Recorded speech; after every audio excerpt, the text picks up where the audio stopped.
नमस्कार बच्चों, आज हम पढ़ेंगे कक्षा 11वीं की पाठ्यपुस्तक आरोह में स्थित दुष्यंत कुमार के द्वारा लिखित गज़ल। दुष्यंत कुमार गज़ल की विधा को हिंदी में प्रतिष्ठित करने का श्रेय अकेले दुष्यंत कुमार को ही जाता है। उनके कई शेर साहित्यिक एवं राजनीतिक जमावड़ों में लोकोक्तियों की तरह दोहराए जाते हैं।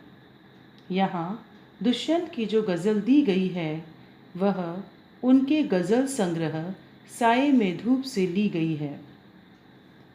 दुष्यंत कुमार की यह गज़ल जन जागरण का संदेश देती है। कवि देश की दुर्वस्था को देखकर निराश है। आज़ाद भारत में उन्होंने सपना देखा था कि अब हर घर में रोशनी होगी, परंतु हुआ यह कि पूरा शहर अंधेरे में डूबा हुआ है। देश की व्यवस्था ऐसी बन गई है कि यहाँ कष्ट ही कष्ट हैं। राजनीतिक व्यवस्था खुद कष्टों का कारण है। दिल करता है यहाँ से कहीं और चले जाएं। यहाँ के लोग ऐसे आलसी, निकम्मे और शोषित हैं कि वे हर अभाव को चुपचाप सह लेते हैं। ये कमीज़ के न होने पर उसके लिए शोर नहीं मचाते, बल्कि अपने पाँवों से पेट को ढकने की कोशिश करते हैं। ये लोग खुदा को या ईश्वर को एक हसीन नज़ारे के समान मन में पाले रहते हैं। इसी के सहारे इनकी जिंदगी कट रही है। कवि की कोशिश है कि इन शोषितों की आवाज़ में विद्रोह हो और प्रभाव हो, जबकि ये शोषित खुद यह मानते हैं कि सत्ताधारी पत्थर कभी पिघल नहीं सकता। राजनीतिक नेता कवि की विद्रोही आवाज़ को कुचल देना चाहते हैं। अब कवि का भी निश्चय यही है कि वह क्रांति की आवाज़ बुलंद करके रहेगा। गज़ल कुछ इस प्रकार है। कहाँ तो तय था चिरागा हर एक घर के लिए, कहाँ तो तय था चिरागा हर एक घर के लिए, कहाँ चिराग मयसर नहीं शहर के लिए, कहाँ तो तय था चिरागा हर एक घर के लिए। यहाँ दरख्तों के साए में धूप लगती है, यहाँ दरख्तों के साए में धूप लगती है। चलो यहाँ से चले और उम्र भर के लिए, कहाँ तो तय था। कवि दुष्यंत कुमार इन दोनों शेरों में समाज के अभावों और उनके प्रति लापरवाह और निष्क्रिय समाज को जगाने का प्रयत्न करते हैं। पहले कठिन शब्दों पर ध्यान देंगे। तय अर्थात निश्चित, चिरागा चिराग या दीपक, मयस्सर उपलब्ध, दरख्त अर्थात पेड़, साए अर्थात छाया।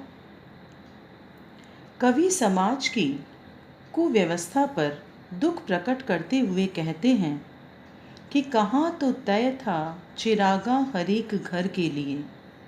स्वतंत्र भारत में हमने सपना देखा था कि अब यहाँ हर घर में दीपकों की माला जलेगी, सभी घर के लिए दीपक उपलब्ध होंगे, अर्थात सबको ढेर सारी खुशियाँ मिलेंगी। कहाँ चिराग मयस्सर नहीं शहर के लिए, किंतु हुआ इसके बिल्कुल विपरीत। अब तो पूरे शहर के लिए एक दीपक भी नहीं जलाया जा सका। सब जगह अंधेरा ही अंधेरा है। सफलता या प्रकाश के नाम पर कुछ भी नहीं हो पाया। अर्थात अंग्रेजी शासन के समय भारतीयों ने स्वतंत्र भारत के जो सपने देखे थे, उन सभी सपनों पर भारत की स्वतंत्रता के पश्चात भी पानी फिर चुका है। प्रजा के लिए कोई सुविधाएं सरकार उपलब्ध नहीं करा पा रही है। कवि निराश होकर के कहते हैं, यहाँ दरख्तों के साए में धूप लगती है कि यहाँ तो दरख्त ही ऐसे हैं, वृक्ष ही ऐसे हैं कि जिनकी छाया में छाँव मिलने की बजाय धूप लगती है। अर्थात यहाँ की शासन व्यवस्था और शासक ऐसे हैं कि उनके आश्रय में रहकर कोई सुख चैन नहीं मिलता, बल्कि कष्ट ही कष्ट है। आज़ादी के बाद नेताओं ने देश के सुख चैन के लिए कुछ नहीं किया, और इसीलिए कवि कहते हैं, चलो यहाँ से चलें और उम्र भर के लिए, कि अब तो यह मन करता है कि यह देश छोड़कर कहीं और चले जाएं और हमेशा के लिए चले जाएं। कवि ने स्वतंत्र भारत के कटु यथार्थ का प्रामाणिक वर्णन किया है। वह स्वतंत्रता पश्चात की निराशा और आम आदमी के दुख को व्यक्त करने में सफल रहे हैं। चिराग और दरख्त आशा और सुव्यवस्था के सशक्त प्रतीक हैं। मयस्सर, चिरागा, दरख्त, साए, उम्र जैसे उर्दू शब्दों के प्रयोग से गज़ल अपने स्वाभाविक रूप को पा सकी है। कवि का अंदाज़े बयां तीव्र और धारदार है। कवि की निराशा में पलायन की बजाय निराशा का भाव अधिक है। भाषा में सहज प्रवाह और गतिशीलता है। विरोधाभास अलंकार का सशक्त प्रयोग हुआ है। साए में धूप लगना में विरोधाभास अलंकार है। इसमें व्यंग्य यह है कि जो राजसत्ता और शासन व्यवस्था मनुष्य को सुख देने के लिए बनाई गई थी, वही आज दुखदायी बन गई है। कवि व्यवस्था के दोषों में किसी सुधार की गुंजाइश नहीं देख पाता, न ही वह संघर्ष करना चाहता है। इसलिए वह ऐसी जगह से कहीं और दूर चले जाना चाहता है। अगला शेर इस प्रकार है, न हो कमीज तो पाँवों से पेट ढक लेंगे, न हो कमीज तो पाँवों से पेट ढक लेंगे। ये लोग कितने मुनासिब हैं इस सफ़र के लिए, कहाँ तो तय था। खुदा नहीं न सही आदमी का ख्वाब सही, खुदा नहीं न सही आदमी का ख्वाब सही। कोई हसीन नज़ारा तो है नज़र के लिए, कहाँ तो तय था। दुष्यंत कुमार ने इन शेरों में प्रायः शासन व्यवस्था के विरोध में क्रांति की आवाज़ बुलंद की है। इस शेर में उन्होंने दबे कुचले भारतीयों की संतोषी वृत्ति और उदासीनता पर प्रकाश डाला है। कठिन शब्दों पर ध्यान देंगे। मुनासिब अर्थात योग्य या अनुकूल, हसीन नज़ारा अर्थात सुहावना दृश्य, ख्वाब अर्थात स्वप्न। कवि कहते हैं कि न हो कमीज़ तो पाँवों से पेट ढक लेंगे, ये लोग कितने मुनासिब हैं इस सफ़र के लिए। यदि कुर्ता उपलब्ध नहीं होता या कमीज़ उपलब्ध नहीं होती तो ये लोग अपने पैरों से ही पेट को ढक लेंगे। इस यात्रा के लिए ये लोग कितने उपयुक्त हैं।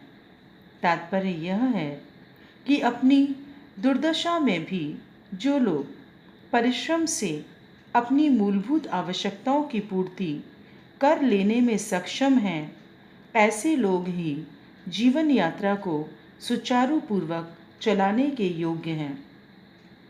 इसका दूसरा अर्थ ऐसे भी लिया जा सकता है कि भारत के लोग इतने दीनहीन और दबे कुचले हैं कि वे कभी अपने अभावों का रोना नहीं रोते। उन्हें पहनने के लिए कमीज़ न मिले तो अधिकारों के लिए संघर्ष नहीं करते, बल्कि वे अपने पाँवों को सिकोड़कर अपना पेट ढकने की कोशिश करते हैं। उनमें विरोध की भावना समाप्त हो चुकी है। देश के शासकों के लिए ऐसे उदासीन और संतोषी जीव बहुत ही भले हैं। इन्हीं के कारण शासन सत्ता बड़े आराम से चलती है। अगले शेर में कवि कहते हैं, खुदा नहीं न सही आदमी का ख्वाब सही, कोई हसीन नज़ारा तो है नज़र के लिए।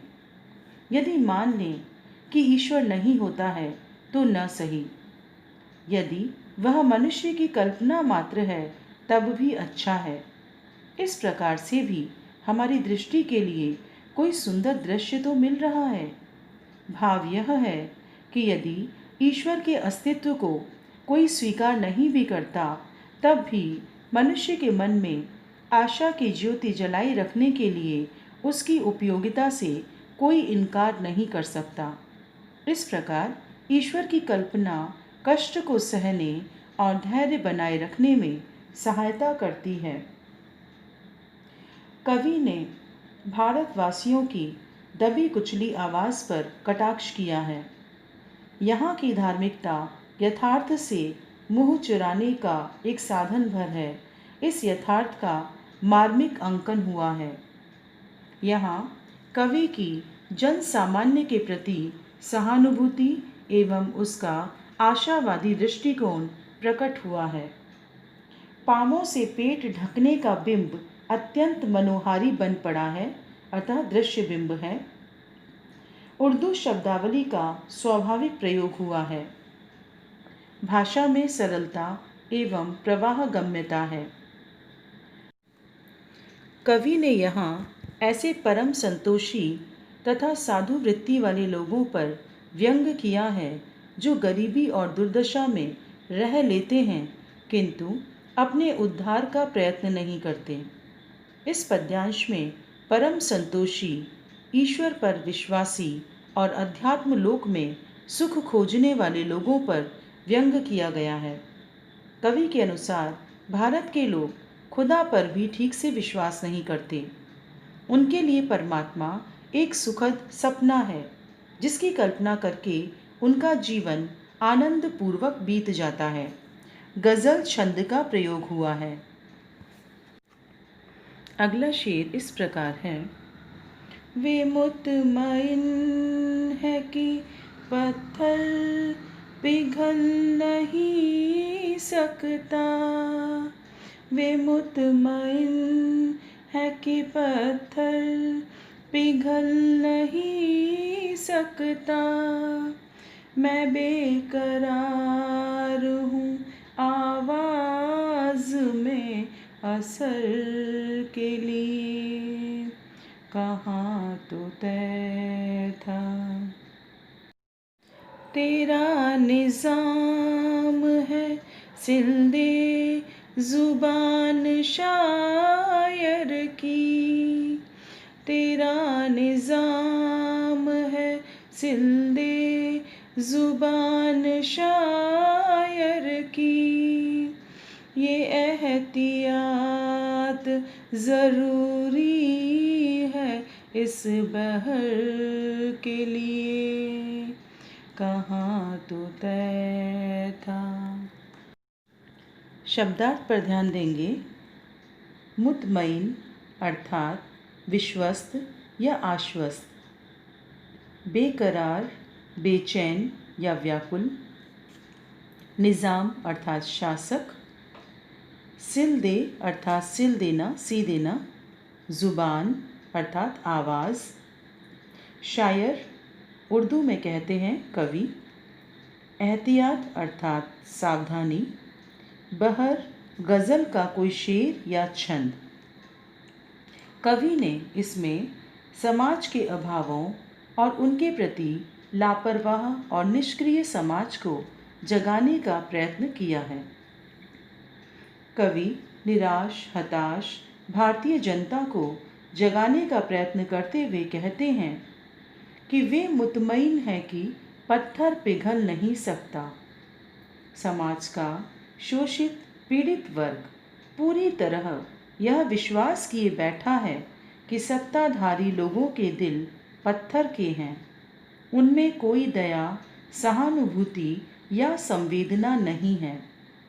मैं बेकरार हूँ आवाज़ में असर के लिए, परंतु मेरा विश्वास है कि आवाज़ में असर हो तो सत्ताधारी भी पिघल जाएंगे। इसलिए मैं दुखियों, पीड़ितों की आवाज़ में असर भरने की कोशिश कर रहा हूँ। तेरा निज़ाम है सिलदे ज़ुबान शायर की, ये एहतियात ज़रूरी है इस बहर के लिए। सत्ताधारियों की शासन व्यवस्था तभी सुरक्षित रहती है जबकि शायर लोग चुप रहें, वे व्यवस्था के विरुद्ध आवाज़ न उठाएं। उनके शासन के लिए यह सावधानी ज़रूरी भी है।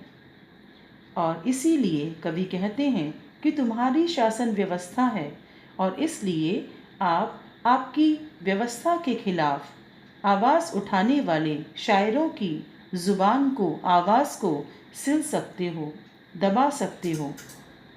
किंतु इस बात से डर कर चुप नहीं रहना चाहिए। हमें भी ज़माने में उचित बदलाव लाने के लिए अपनी आवाज़ को बुलंद किए रखना चाहिए। कवि का प्रगतिवादी दृष्टिकोण प्रकट हुआ है। वह सामाजिक क्रांति के लिए बेचैन है। उसे विश्वास है कि जन आंदोलन से हर परिवर्तन संभव है। आशावादी दृष्टिकोण व्यक्त हुआ है। भाषा ओज, विश्वास और साहस से परिपूर्ण है। गज़ल की प्रकृति के अनुसार उर्दू शब्दों का प्रचुर प्रयोग हुआ है। शैली लाक्षणिक है। पत्थर पिघलना, शायर की ज़ुबान सिलना आदि प्रयोग अनूठा अर्थ, प्रभाव और बिंब बनाते हैं। मैं और तू की शैली भी मार्मिक बन पड़ी है। अंतिम शेर कुछ इस प्रकार है। जिए तो अपने बगीचे में गुलमोहर के तले, जिए तो अपने बगीचे में गुलमोहर के तले, मरे तो गैर की गलियों में गुलमोहर के लिए, कहाँ तो तय था। शब्दार्थ पर ध्यान देंगे। गुलमोहर एक प्रकार का फूलदार पेड़, गैर अर्थात विरोधी या अन्य। कवि कहते हैं, जिए तो अपने बगीचे में गुलमोहर के तले, मरे तो गैर की गलियों में गुलमोहर के लिए, कि यदि हम जीवित रहें तो अपने बगीचे के गुलमोहर के पेड़ के नीचे ही जीवन गुजार दें, और यदि हमारी मृत्यु हो तो वह अन्य लोगों की गलियों में गुलमोहर उगाने का प्रयास करते हुए ही हो। भाव यह है कि हमारा जीवन तभी सार्थक माना जा सकता है जब हम संघर्ष करते हुए अपना अधिकार प्राप्त कर लें। साथ ही हम समाज के अन्य शोषित, वंचित लोगों के लिए भी संघर्ष करें। इस राह में हमें अपने प्राणों से ही हाथ क्यों न धोना पड़े, फिर भी हम जन सामान्य के लिए अपना संघर्ष जारी रखें। आशय यह है कि समाज कल्याण ही हमारा धर्म है। हम इसी के लिए जिएंगे और इसी के लिए मरेंगे। गुलमोहर प्रतीक का भावी प्रयोग हुआ है। भाषा की रवानगी देखने योग्य है। गैर की गलियों में मरने का बिंब भी प्रभावशाली है। गज़ल छंद का प्रयोग है। इसके साथ यह गज़ल यही समाप्त होती है। धन्यवाद बच्चों।